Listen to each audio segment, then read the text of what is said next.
लोगों ने की और उन्होंने की जो इस जम्मू कश्मीर में हमेशा एक ही बात करते रहे कि झूठ के सिवाय उन्होंने कभी सच नहीं बोला। और वे काश इन 11 सालों के अंदर वो कभी सच बोल देते। और वो सच ये था कि इन 11 सालों में जो उमर अब्दुल्ला साहब ने अपने उस 2014 के पहले जब ये मुख्यमंत्री थे, जो कामों का आगाज उमर साहब ने किया, ये 11 साल में जो लोग ये पीडीपी और बीजेपी वालों ने उसको कभी पूरा नहीं किया।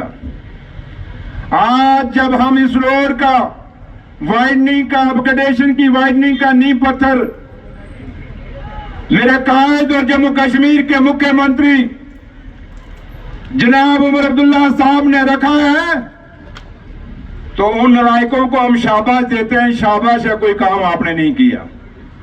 देनी चाहिए शाबाश उनको, नहीं बोलो, देनी चाहिए उनको।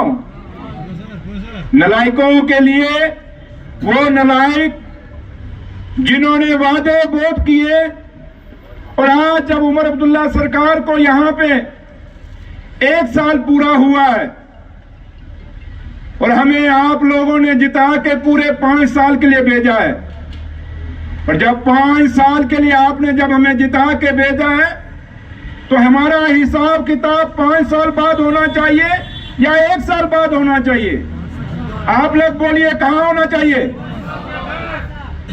सारे बोलिए, कितने सालों बाद होना चाहिए? और हमारा हिसाब कौन लेगा? जिन्होंने हमें वोट डाले, इस सरकार को बनाया, वो आवाम हमसे हिसाब मांग सकती है। ये बीजेपी और पीडीपी हमसे नहीं मांग सकती। वो लोग जिन्होंने 11 साल में जम्मू कश्मीर के भाईचारे को खत्म करने की कोशिश की, जम्मू कश्मीर की विरासत, वो विरासत जहां हमारा मिलना जुलना था, वो दरबार मुंह भी बंद किया। इन्होंने सोचा कहीं जम्मू कश्मीर के लोग इकट्ठे न रह जाएं, इनके बीच में भी जम्मू और कश्मीर के अंदर एक लड़ाई लगाई जाए।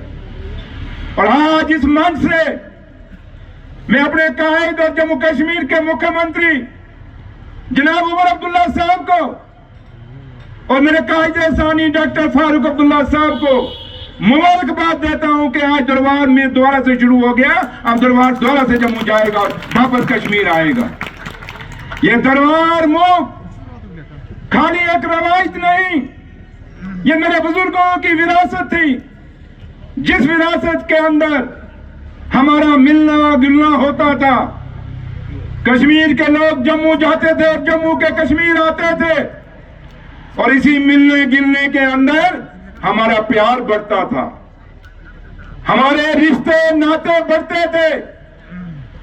लेकिन इन्होंने ये दरबार बंद करके हमारे उन रिश्तों में दरार डालने की कोशिश की। ये पीडीपी और बीजेपी ये आज भी इकट्ठे हैं। फर्क इतना है, जब 14 में सरकार बनाई थी आमने सामने बात करते थे, अब है कि चुपके चुपके कान में जाके बात करते हैं। लेकिन हम पीडीपी वालों को कहते हैं, अगर आप जम्मू कश्मीर के अंदर थे तो बताओ ये बीजेपी से आपने स्टेट को तोड़वा के यूटी क्यों बनवाया? ये यूटी आज बनवाने में और जम्मू कश्मीर स्टेट को तोड़ने में जब जब भी इतिहास लिखा जाएगा, इतिहास के पन्नों के अंदर यह दर्ज होगा कि ये स्टेट तोड़ के यूटी पीपल्स डेमोक्रेटिक पार्टी ने बनवाया था।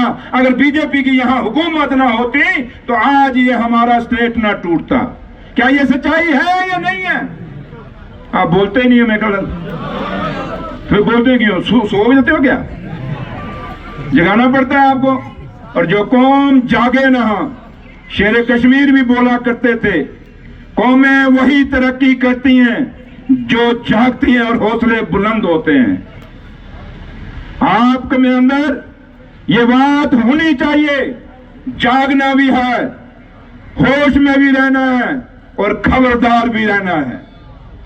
हमारे वो लोग जिन्होंने हमारे साथ ये बर्बादी जम्मू कश्मीर की, ये लोग बड़े होशियार हैं। ये नहीं चाहते कि उमर साहब मजबूत हों, वो नहीं चाहते कि डॉक्टर फारूक अब्दुल्ला साहब मजबूत हों, वो नहीं चाहते कि नेशनल कॉन्फ्रेंस मजबूत हो। ठीक कहा सलमान सागर साहब ने, नेशनल कॉन्फ्रेंस ये 20-25 साल का इतिहास नहीं, ये आज 100 साल पूरा होने को जा रही है ये नेशनल कॉन्फ्रेंस।